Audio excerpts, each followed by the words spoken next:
Hello everyone. आज की class में हम ये देखेंगे कि हम पास्ट इंडेफिनिट या पास्ट सिंपल का प्रयोग कहाँ कहाँ करेंगे।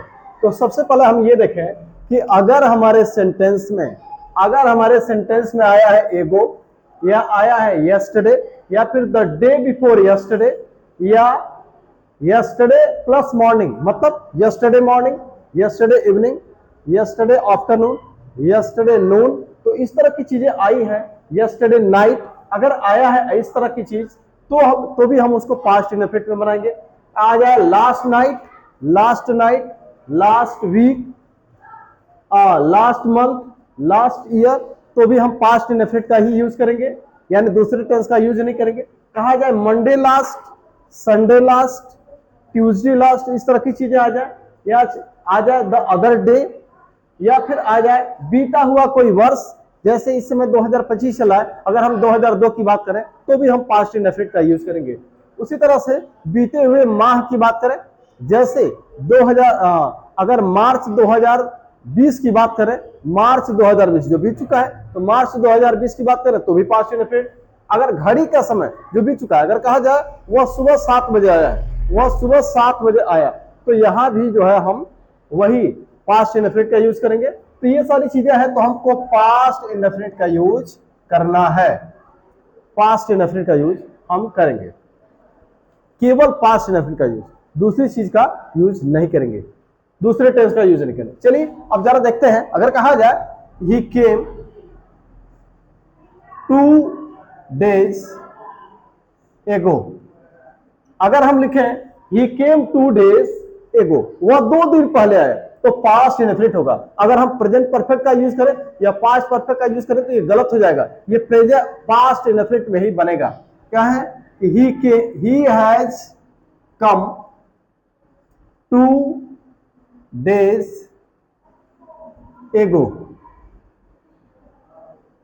तो ये जो हमारा सेंटेंस होगा, ये प्रेजेंट परफेक्ट वाला एगो का यूज जो मैंने कर दिया, ये सेंटेंस हमारा गलत होगा और ये सेंटेंस सही होगा। यानी कि ही केम 2 days एगो, एगो शब्द आया, पास्ट इंडेफिनिट का यूज करेंगे। उसी तरह यस्टरडे की बात करें, अगर हम यस्टरडे लिख दें यहाँ पे, तो ये भी YSTERDA, तो यहाँ पे मैंने लिखा, अगर हमने यस्टरडे का यूज किया तो यस्टरडे का यूज किया तो भी हम पास्ट इंडेफिनिट का ही यूज करेंगे, दूसरे टेंस का यूज हम नहीं करेंगे। मतलब पास्ट का ही कोई टेंस यूज होगा, पास्ट का ही, प्रेजेंट परफेक्ट का यूज यहाँ पे नहीं करेंगे, कोई पास्ट का ही टेंस होगा यस्टरडे। या फिर हम लिख दें the day before yesterday, the day before yesterday को अगर हम यूज करें तो भी हम पास्ट इंडेफिनिट या पास्ट का कोई टेंस हम यूज करेंगे। उसी तरह से अगर कहा जाए कि यस्टरडे, अगर कहा जाए he came here last yesterday morning या yesterday evening, तो भी हम पास्ट इंडेफिनिट का यूज करेंगे, प्रेजेंट परफेक्ट का यूज नहीं करेंगे। फिर हम कहें कि he came last night, last week, last month, last year, तो भी हम पास्ट इंडेफिनिट का ही यूज करेंगे। पास्ट का ही कोई सेंटेंस, पास्ट का ही कोई टेंस होगा, वो प्रेजेंट में नहीं बनेगा, प्रेजेंट परफेक्ट या फ्यूचर में नहीं बनेगा। यानी कि यहाँ पे प्रेजेंट परफेक्ट का यूज हम नहीं करेंगे। अगर लिखे ही केम हियर मंडे लास्ट या द संडे लास्ट, तो भी हम पास्ट इंडेफिनिट का यूज करेंगे। तो ये ध्यान दें, एगो का यूज यस्टरडे या the day before yesterday, yesterday आया यानी कि एगो, यस्टरडे, लास्ट, तीन चीज का ध्यान रखें, एगो, यस्टरडे, लास्ट, या the day, the other day, एगो, यस्टरडे, लास्ट, ये तीन शब्द अगर दिखाई देते हैं एडवर्ब ऑफ टाइम में, तो हम वहां पे पास्ट इंडेफिनिट का यूज करेंगे। अगर हम प्रेजेंट परफेक्ट का यूज करते हैं तो वो गलत होगा, पास्ट इंडेफिनिट में उसको बनाएंगे। तो ये हुआ कि हम पास्ट इंडेफिनिट का यूज कहां कहां करेंगे। अब हम आते हैं कि अगर हमारे सेंटेंस में लिखा है today, tonight, this morning, this evening, देखिए दिस मॉर्निंग का मतलब होता है आज सुबह। अच्छा, अगर घड़ी का समय बताना हो, जैसे यहां पे लिखे हम,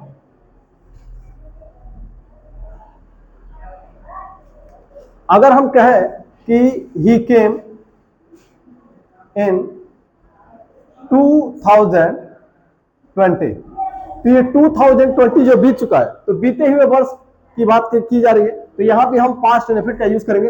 प्रेजेंट परफेक्ट का यूज करेंगे तो ये गलत हो जाएगा।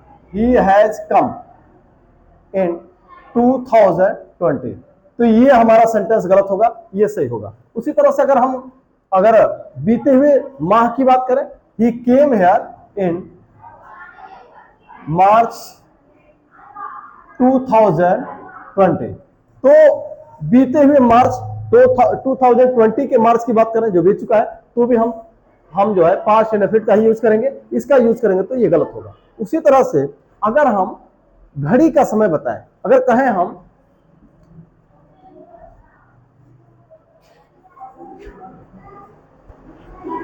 he returned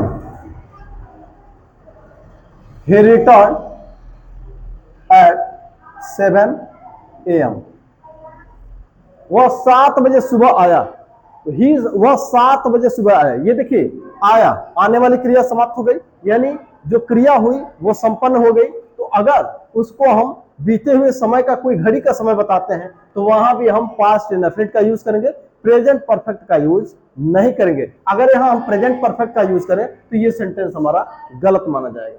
तो कुल मिलाकर के अगर कहीं एगो शब्द आया, यस्टरडे आया, लास्ट शब्द आया, यानी कि एगो, लास्ट और उसके बाद से यस्टरडे, ये 3 शब्द अगर दिखाई देते हैं या द अदर डे दिखाई देता है, बीते हुए वर्ष का नाम, बीते हुए माह का नाम, बीते हुए घड़ी का समय अगर हम बताते हैं तो वहां पे हम पास्ट इंडेफिनिट का यूज करेंगे, हम प्रेजेंट परफेक्ट का यूज नहीं करेंगे, वो सेंटेंस गलत होगा। यानी कि पास्ट का ही कोई ना कोई टेंस होगा, प्रेजेंट या फ्यूचर का प्रयोग नहीं करेंगे। अब आगे हम यहां देखते हैं,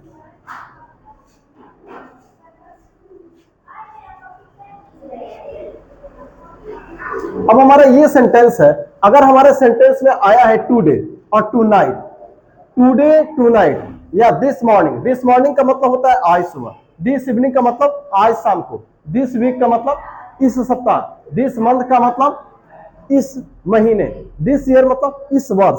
तो this plus morning, evening, week, month, year या इस तरह की और कोई चीज आती है, दिस के साथ टाइम्स बताने वाली कोई चीज आती है, तो वहां पे हम प्रेजेंट परफेक्ट भी यूज कर सकते हैं, पास्ट इंडेफिनिट भी यूज कर सकते हैं। जैसे अगर कहा जाए he passed, he returned today, ये भी सही है, और he has returned today। तो यहां पे मैंने लिखा he returned today, ये सेकंड फॉर्म का यूज किया पास्ट इंडेफिनिट, और यहां पे हैज प्लस थर्ड फॉर्म, तो ये प्रेजेंट परफेक्ट हुआ और ये पास्ट इंडेफिनिट हुआ। तो यहां पे हमने टुडे का यूज किया, अगर टू नाइट का यूज कर दें तो ये दोनों सेंटेंस सही है, ये भी सही है और ये भी सही है। मतलब अगर हमारे सेंटेंस में टुडे है, टू नाइट है, दिस मॉर्निंग है, दिस इवनिंग है, दिस वीक है, दिस मंथ है, दिस ईयर है, तो अगर समय सूचक शब्द के साथ दिस हो और उसके साथ दिस के साथ morning, evening, week, month, year, तो इस तरह की चीजें हो तो हम यहाँ पे हम प्रेजेंट परफेक्ट का भी यूज कर सकते हैं और पास्ट इंडेफिनिट दोनों का यूज कर सकते हैं। ये तो हुआ इनका प्रयोग। अब हम आते हैं तीसरे पॉइंट पे। अब कभी कभी ऐसा भी होता है कि इच्छा मतलब कोई शर्त ऐसी हो जो पूरी ना हो सके, यानी एक तरीके से वो कल्पना होती है, तो ऐसी शर्तों को व्यक्त करने के लिए भी हम वर्ब का सेकंड फॉर्म या फिर वर का यूज करते हैं। ये ध्यान रहे कि एक वचन करता भी है तो वर का यूज करते हैं या फिर सेकंड फॉर्म का यूज करते हैं। जैसे अगर लिखा जाए if I were a king, I ruled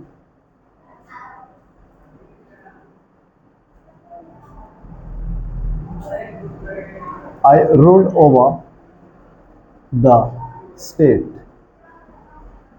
अब यहां पर मैंने लिखा इफ आई वर, ये ध्यान रहे कि कभी कभी कह रहा कि if I were a king, ये कल्पना है, ये पूरा होने की संभावना नहीं है। ऐसी इच्छा जो अपूर्ण है, जो पूरा होने की संभावना नहीं है, तो ऐसे शर्तों को व्यक्त करने के लिए भी हम या तो सेकंड फॉर्म का यूज करते हैं सेकंड फॉर्म का यूज या फिर वर का यूज करते हैं। एक वचन करता है तो भी, एक वचन करता है तो भी हम वर का यूज करते हैं, वाज का यूज करेंगे तो वो गलत होगा, वर का यूज होगा। या फिर अगर जरूरत हो तो सेकंड फॉर्म का यूज करते हैं। कहा जाए अगर लिखा जाए if I had money I would, एक मिनट,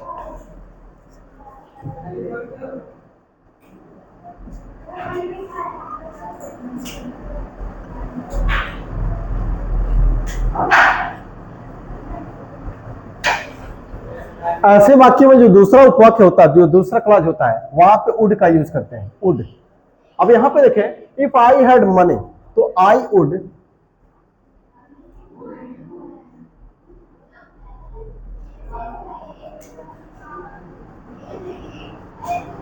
मैंने यहां लिखा इफ आई हैड मनी, यदि मेरे पास पैसा होता। अब यहां भी एक तरीके से कल्पना ही है जिसके पूरे होने की संभावना फिलहाल नजर नहीं आती। तो इफ आई हैड मनी, यहां से ऐसे वाक्यों से ऐसा प्रतीत होता है कि वो कल्पना है और वो पूरा होने की संभावना नहीं है। तो इफ आई हैड मनी, अब यहां सेकंड फॉर्म का यूज किया गया। तो if I had money I would buy a car, तो ये भी पास्ट इनफिनिट में होगा। ये भी देखिए वाज वर्ब, कभी कभी टू बी वर्ब जो होता है ना, तो टू बी वर्ब में जो वाज वर्ब का यूज करते हैं वो भी पास्ट सिंपल में ही आता है, पास्ट सिंपल में आएगा जो, तो उसको, तो ऐसे वाक्यों में हम सेकंड फॉर्म का या हम जो है वर का यूज करते हैं ऐसे वाक्यों में। यानी कि ये भी सिंपल प्रेजेंट है, सिंपल पास्ट है, तो यहां पे या तो पास्ट रिपीट या तो सिंपल पास्ट का यूज करेंगे। अब मैंने कहा if a lion came here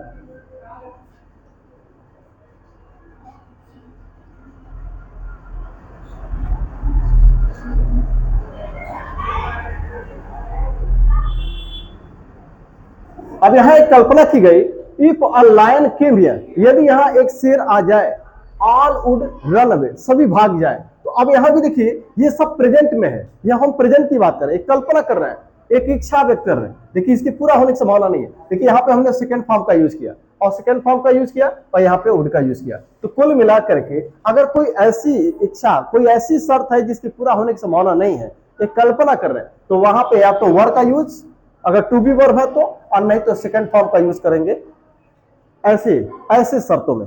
अब कुछ ऐसी भी चीजें होती हैं,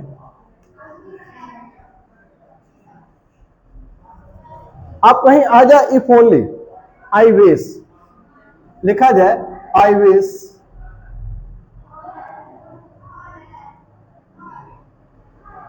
आई विश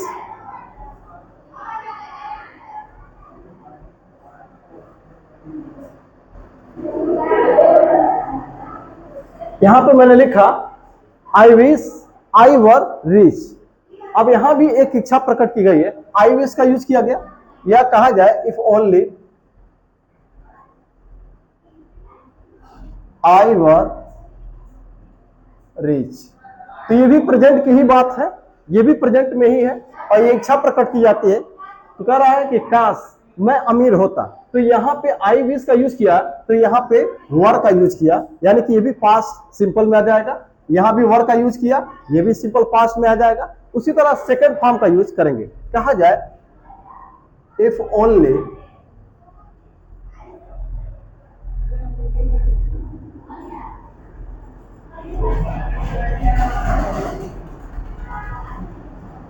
यहां मैंने लिखा if only he pass the exam, काश वो परीक्षा पास कर लेता। तो यहां भी देखिए ये भी इच्छा है, तो यहाँ पे आई इफ ओनली का यूज किया गया, तो यहाँ पे सेकंड फॉर्म का यूज किया गया, यानी कि पास्ट में। तो मतलब अगर इफ है, इफ ओनली है, आई विश है, तो यहाँ पे हमको सेकंड फॉर्म का यूज करना है या फिर वर का यूज करना है। उसी तरह से अगर आया एज इफ, एज दो, तो यहां पे हमको सेकंड फॉर्म या वर का यूज करना है। जैसे अगर कहा जाए ही वॉक्स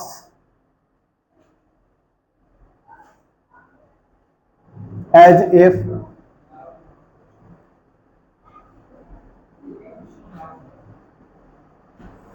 कह रहा है कि ही वॉक्स एज इफ, यहां पे एज दो भी हो सकता है। ही वॉक्स, वो ऐसे चलता है, एज इफ ही वॉज लेम, वो ऐसे चलता है जैसे वो लंगड़ा हो। तो यहां पे क्या है, यहां पे मैंने लिखा ही वॉक्स, तो अब यहां पे एज इफ का यूज किया गया। एज इफ या एज दो का यूज जब हम करेंगे तो यहां पे हमको या तो वर का यूज करना है, आपका सब्जेक्ट भले ही सिंगुलर हो, या तो वर का यूज करेंगे, या फिर अगर हम पास्ट रिपीट मतलब कोई एक्शन वर्ड है, कोई एक्शन वर्ब है, तो वहां पे हमको सेकंड फॉर्म का यूज करना है। जैसे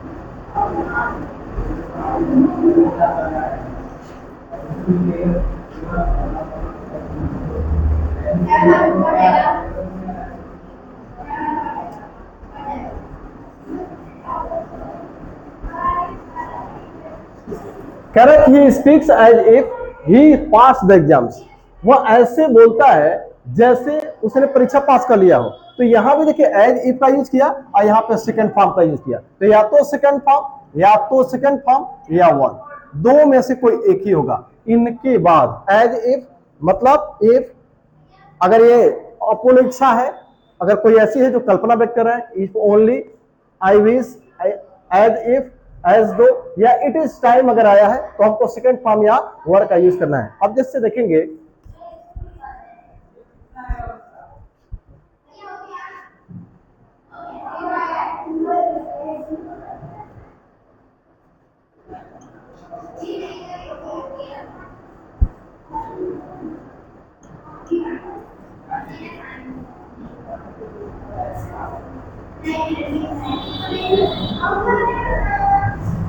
it is time we left for school, कह रहा है कि it is time we left for school. ये देखिए इट इज टाइम मतलब स्कूल चलने का समय हो गया है, मतलब अब समय हो गया कि हमें स्कूल चलना चाहिए या स्कूल के लिए निकलना चाहिए। तो यहां पे मैंने किसका प्रयोग किया, सेकंड फॉर्म का यूज किया, इट इज टाइम। तो ये जो है, या कहा जाए it is time he were at home, कह रहा है कि it is time he were at home, मतलब it is time he were at home मतलब उसके यहाँ यह ऐसा समय है जब उसे घर रहना चाहिए। तो यहां पे मैंने ही के साथ वाच का यूज नहीं किया, वर का यूज किया। तो कुल मिला के इनके बाद हम या तो सेकंड फॉर्म का यूज करेंगे या वर का यूज करेंगे। अब हम आते हैं, अगर एडवर्ब ऑफ फ्रीक्वेंसी है, एडवर्ब ऑफ फ्रीक्वेंसी, जैसे अगर कहा जाए कि, तो यहां पे हम पास्ट इंडेफिनिट का यूज करते हैं। जैसे अगर कहा जाए ही ऑलवेज मेट मी, वह हमेशा मुझसे मिलता था। तो ये पास्ट का हैबिट बताने के लिए, पास्ट का रूटीन बताने के लिए हम पास्ट इंडेफिनिट का यूज करते हैं। तो यहां भी ऐसे एडवर्ब ऑफ फ्रीक्वेंसी अगर है, ऑलवेज है, ऑफन है, समटाइम्स है, तो ऐसे वाक्यों के में भी जो है, ऐसे वाक्यों में भी अगर पास्ट का हैबिट बताना है, रूटीन बताना है, तो हम एडवर्ब ऑफ फ्रीक्वेंसी के साथ हम पास्ट इंडेफिनिट का यूज करते हैं। अब अगर क्रियाएं ऐसी हो जो क्रम से समाप्त हो रही हो, जैसे अगर कहा जाए क्रम से समाप्त होने वाली क्रिया, जैसे अगर कहा जाए ही रीच्ड होम,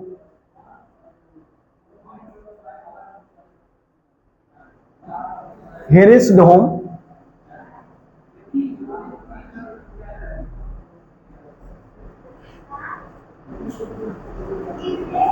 हमने यहां लिखा कि ही रीच्ड होम, वह घर पहुंचा, टुक फूड, भोजन किया, एंड स्लेप्ट, और सो गया। तो यहां देखिए तीन क्रियाएं हुई जो बिल्कुल क्रम से हुई आगे की तरफ, मतलब क्रम से क्रियाएं हो, यानी कि वह घर पहुंचा। जब कोई क्रिया, एक से अधिक क्रियाएं हो रही हो, क्रम से क्रियाएं घटित हो रही हो, क्रम से अगर कोई एक्शन हो रहा हो, दो या दो से अधिक एक्शन हो रहे हो, तो वहां भी हम पास्ट इंडेफिनिट में ही सबको बनाएंगे। जैसे हमने लिखा ही रीच्ड होम, वह घर पहुंचा, टुक फूड, भोजन किया, एंड स्लेप्ट, और सो गया। तो यहां भी सेकंड फॉर्म का यूज किया, यहां भी सेकंड फॉर्म का यूज किया, और यहां भी सेकंड फॉर्म का यूज किया। तो अगर क्रमिक रूप से, अगर क्रम से दो या दो से अधिक क्रियाएं होती हैं पास्ट में, अगर क्रम से दो या दो से अधिक क्रियाएं समाप्त होती हो, तो वहां भी हम पास्ट इंडेफिनिट का यूज करेंगे। अब उसके साथ एक चीज और आती है कि अगर साथ साथ दो क्रियाएं, दो या दो से अधिक क्रियाएं जारी रहती है तो हम कैसे बनेंगे। जैसे अगर लिखे हम कि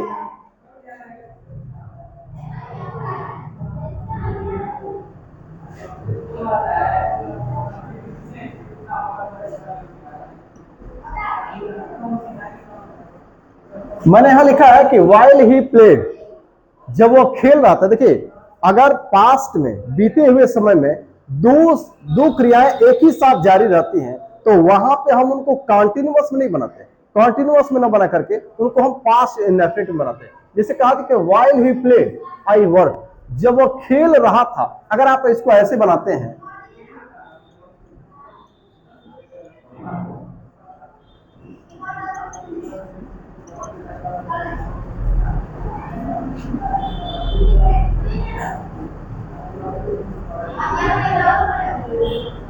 अगर हम इसको ऐसे बना दें while he was playing, जब वह खेल रहा था तो मैं काम कर रहा था, तो इस वाक्य को हम कंटिन्यूअस में नहीं बनाएंगे।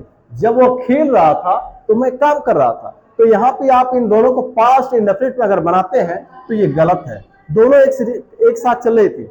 जब वो खेल रहा था तो मैं काम कर रहा था, तो उसके खेलने का काम और हमारे काम करने का समय, हमारे उसके खेलने का एक्शन और हमारे मेरे काम करने का एक्शन दोनों एक साथ चल रही थी। तो ऐसी क्रियाओं को अगर आप कंटिन्यूअस में बनाते हैं, पास्ट कंटिन्यूअस में, तो वो गलत है।